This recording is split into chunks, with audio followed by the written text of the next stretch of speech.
ዓለም አቀፍ የገበያ ዘገባዎች እንደሚያሳዩት ቻይና ባለፈው አርብ ብቻ ከአሜሪካ 800,000 ቶን አኩሪ አተር በጅምላ ለመግዛት ተስማምታለች።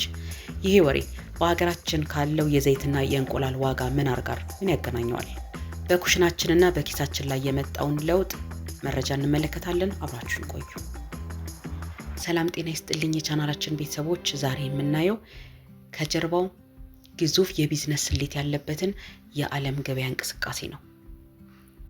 እንደ ዓለም አቀፍ የገበያ ዘገባዎችና የነጋዴዎች መረጃ ቻይና 13 የዕቃ ጫኝ መርከቦችን አኩሪ አተር ለመግዛት የተስማማችው የቺካጎ የቦርድ ዋጋ ውል ባለፈው ሳምንት በ5.2 በመቶ በመቀነሱ ነው። ቻይና ይህንን ባይሎ ወይም በቅናሽ መግዛት የሚለውን ስትራቴጂ በመጠቀም የሀገር ውስጥ ፋብሪካዎቿን የማምረቻ ወጪ በከፍተኛ ሁኔታ ቀነሰች። አሜሪካ ስለምን በፍጥነት ለመሸጥ ፈለገች? በአሜሪካ የእርሻ ሚኒስቴር ትንበያ መሰረት አሜሪካ ዘንድሮ 120.7 ሚሊዮን ሜትሪክ ቶን አኩሪ አተር አምርታለች። ይህ ካለፈው ዓመት የ4.1 በመቶ ጭማሪ አለው። አሜሪካ ይህን ከፍተኛ የምርት ክምችት በሀገር ውስጥ ብቻ ልትጠቀመው ስለማትችል የገበያ ቀውስ እንዳይፈጠርባት በዓለም ትልቁ ገዢ ለሆነችው ቻይና ምርቷን መሸጥ ነበረባት። ይህንን ታሪክ ወደ ሀገራችን ስናመጣው በቀጥታ ከኩሽናችንና ከኪሳችን ጋር ይገናኛል። እንደ ኢትዮጵያ የምግብ መጠጥ መድኃኒት ኢንዱስትሪ ልማት ኢንስቲትዩት እና የአዲስ ፎርቹን ይፋዊ መረጃዎች ከሆነ ኢትዮጵያ ውስጥ በርካታ ግዙፍና መካከለኛ የምግብ ዘይት ፋብሪካዎች አሉ። ነገር ግን በአሁኑ ወቅት የሀገሪቱ የምግብ ዘይት ፍላጎት በአብዛኛው ወይም ከ90 በመቶ በላይ የሚሸፈነው ከውጭ በሚገቡ ምርቶች ነው።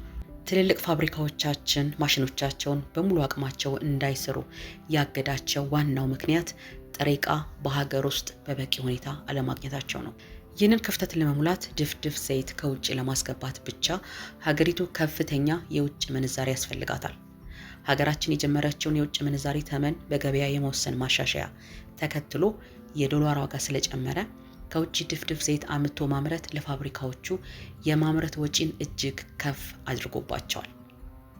የውጭ ምርት ሲወደድ ግን የሀገር ውስጥ ፋብሪካዎች ጥሬ ዕቃቸውን ከሀገር ውስጥ ገበሬዎች ላይ በጥሩ ዋጋ ለመግዛት ይገደዳሉ። የዘይት ፋብሪካዎች ጥሬ ዕቃ ሲያጡ ግን ሌላኛውና እጅግ ወሳኝ የሆነው የኑሯችን አካል አብሮ ይመታል። እርሱም የእንስሳት መኖ ነው። እንደ ተባበሩት መንግስታት ድርጅትና አጋሮቻቸው የጋራ ገበያ ክትትል የቅርብ ጊዜ ሪፖርቶች በኢትዮጵያ የስጋ፣ የወተትና የእንቁላል ዋጋዎች ከፍተኛ ጭማሪ አሳይተዋል። ለዚህ የፕሮቲን ምግቦች መወደድ ዋናው ምክንያት የእንስሳት መኖ ዋጋ መናር ነው። የዘይት ፋብሪካና የእንቁላል ዋጋ የሚገናኙት አኩሪ አተር ተጨፍልቆ ዘይቱ ከወጣ በኋላ በሚቀረው ተረፈ ምርት ላይ ነው። ይህ ምርት በሀገራችን ፋጉሎ በመባል ይታወቃል። ትርጉሙም የአኩሪ አተር ዘይት ከተጨመቀ በኋላ የሚቀረው ከፍተኛ የፕሮቲን ይዘት ያለው የእንስሳት መኖ ግብዓት ማለት ነው። በሀገራችንም የዘይት ፋብሪካዎች አኩሪ አተር አጥተው ሲቆሙ የመኖ ፋብሪካዎች መኖ የሚሰሩበትን ይህንን ፋጉሎ ያጣሉ። በዚህ ምክንያት መኖ ይጠፋል፣ ዋጋውም ይወደዳል። አሁን በሀገራችን ትልቅ የቢዝነስ መስመር እየሆነ የመጣው የኮንትራት ግብርና ነው። ትላልቅ የዘይት ፋብሪካዎች በቀጥታ ወደ ገበሬው ይወርዱና ዘርና ማዳበሪያ ያቀርባሉ። ገበሬው ሲያመርት ምርቱን መልሰው በቋሚ ዋጋ ይረከባሉ። ይህ ለፋብሪካው አስተማማኝ ጥሬ ዕቃ፣ ለገበሬው ደግሞ ዘላቂ ገበያ ይሰጣል። የመንግስት የአዲሱ ሕግ የታክስ ማበረታቻ። የኢትዮጵያ መንግስት ከውጭ የሚገባውን ዘይት በሀገር ውስጥ ለመተካትና የመኖ ቀውሱን ለመፍታት የታክስ ማበረታቻዎችን አዘጋጅቷል። በቅርቡ እንደ አውሮፓውያኑ አቆጣጠር በ2026 የወጣው አዲሱ የኢንቨስትመንት ማበረታቻ ደንብ ቁጥር 586/2026 በዘርፉ ለሚሰማሩ ሰዎች አዲስ አቅጣጫ አስቀምጧል። በዚህ አዲስ ይፋዊ ህግ መሰረት የገቢ ግብር ቅናሽ። አዲሱ ህግ የቀድሞውን ሙሉ በሙሉ ነፃ የመሆን መብት በመቀየር በአፈጻጸም ላይ የተመሰረተ የግብር ቅናሽ አምጥቷል። በአኩሪ አተር ማቀነባበርና ቅድሚያ በሚሰጣቸው የእርሻ ኢንቨስትመንቶች ላይ የተሰማሩ ባለሀብቶች እንደየዘርፉ በ15 በመቶ ወይም በተወሰኑ ልዩ ዘርፎች እስከ 5 በመቶ የሚደርስ ዝቅተኛ የድርጅት ገቢ ግብር የመክፈል ማበረታቻ ያገኛሉ። የጉምሩክ ቀረጥ ነፃ መብት።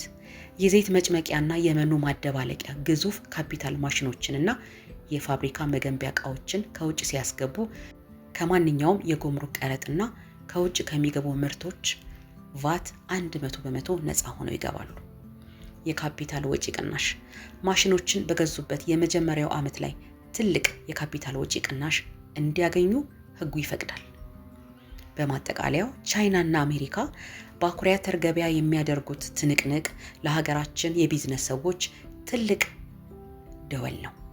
በአሁኑ ወቅት ሀገራችን ውስጥ አኩሪ አተር ማምረት፣ መጭመቅና መኖ ማዘጋጀት በመንግስት የታክስ ሕግ 586/2026 የሚደገፍ ገበያው በቤቱ የመጣና እጅግ አትራፊ የሆነ የቢዝነስ መስመር ሆኗል። ስላዳመጣችሁኝ አመሰግናለሁ። ቪዲዮን ከወደዳችሁት ላይክ እና ሰብስክራይብ ማድረጋችሁ እንዳትረሱ። በሌላ ቪዲዮ እስከምንገናኝ ቻው።